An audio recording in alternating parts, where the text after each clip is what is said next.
Assalamualaikum warahmatullahi wabarakatuh. Kami dari kelompok 3, sebelumnya perkenalkan nama saya Tika Surpuspita dan rekan saya. Saya Haya Laila. Saya Laila Sipajara.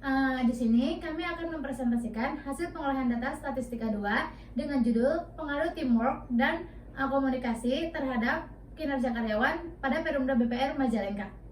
Nah, yang pertama yaitu ada gambaran umum penelitian. Di sini kami menggunakan data kuesioner dari kakak tingkat kami, yang dimana kami olah kembali menggunakan aplikasi SPSS. Nah, jumlah hasil kuesionernya terdiri dari 98 orang, yang terdiri dari variabel dependen dan independen, di mana teamwork dan pengaruh merupakan variabel dependen dan kinerja karyawan sebagai variabel independen. Nah, manfaat dari penelitian kami ini yaitu meningkatkan minat baca peserta didik, yang kedua yaitu meningkatkan kemampuan pemahaman peserta didik, dan yang ketiga yaitu melatih peserta didik untuk menjawab pertanyaan dengan cermat.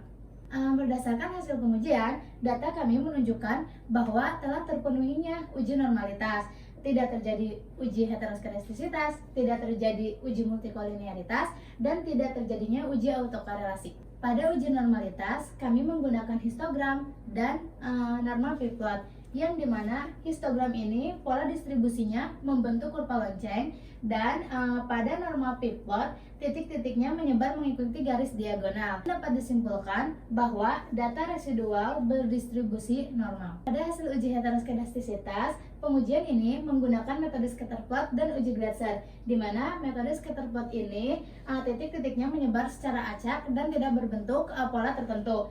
Dapat dilihat dari hasil data kami pada kolom SIG yaitu 0,020. Dan dapat disimpulkan bahwa hasil data kami yaitu tidak terjadinya heteroskedastisitas. Selanjutnya ada uji multikolinearitas dan uji autokorelasi. Pada uji multikolinearitas, masing-masing variabel memiliki nilai toleransi itu lebih besar dari 0,10.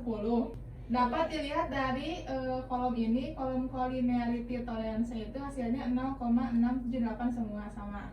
Dan nilai PIF-nya itu kurang dari 10. Yang mana? Yang ini. Hasilnya 1,475. Yang artinya tidak terjadi multikolinearitas. Kemudian pada uji autokorelasi diperoleh nilai Dabin maksudnya itu 1,545, yang artinya tidak terjadi autokorelasi. Selanjutnya ada analisis regresi berganda.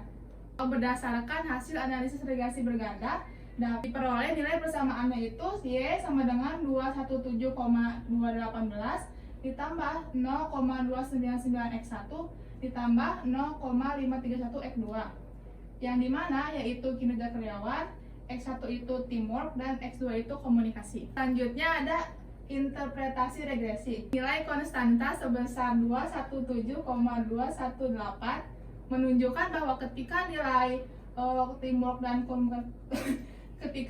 teamwork dan komunikasi itu bernilai 0, maka kinerja karyawan sebesar 217,218. Kemudian pada koefisien teamwork hasilnya 0,299, menunjukkan bahwa ketika setiap peningkatan teamwork akan meningkatkan kinerja karyawan sebesar 0,299.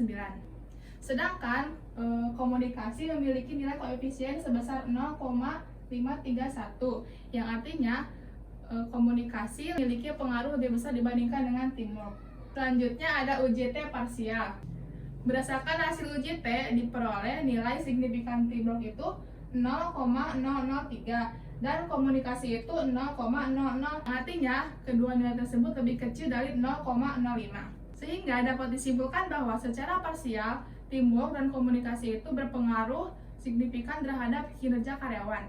Selanjutnya dilakukan uji F untuk melihat pengaruh secara simultan. Hasil uji F menunjukkan nilai signifikansi sebesar 0,000 yang dimana lebih kecil dari 0,05. Hal ini berarti bahwa teamwork dan komunikasi secara simultan berpengaruh signifikan terhadap kinerja karyawan. Nilai koefisien determinasi atau R-square yang diperoleh adalah 0,509, yang artinya 50,9% variasi kinerja karyawan dapat dijelaskan oleh teamwork dan komunikasi. Sedangkan sisanya, yaitu 49,1%, itu dipengaruhi oleh variabel lain, di luar penelitian. Dapat disimpulkan bahwa model regresi telah memenuhi uji asumsi klasik. Selanjutnya adalah teamwork dan komunikasi berpengaruh secara signifikan baik secara parsial maupun simultan terhadap kinerja karyawan. Selain itu, variabel komunikasi juga merupakan variabel yang paling dominan dalam mempengaruhi kinerja karyawan.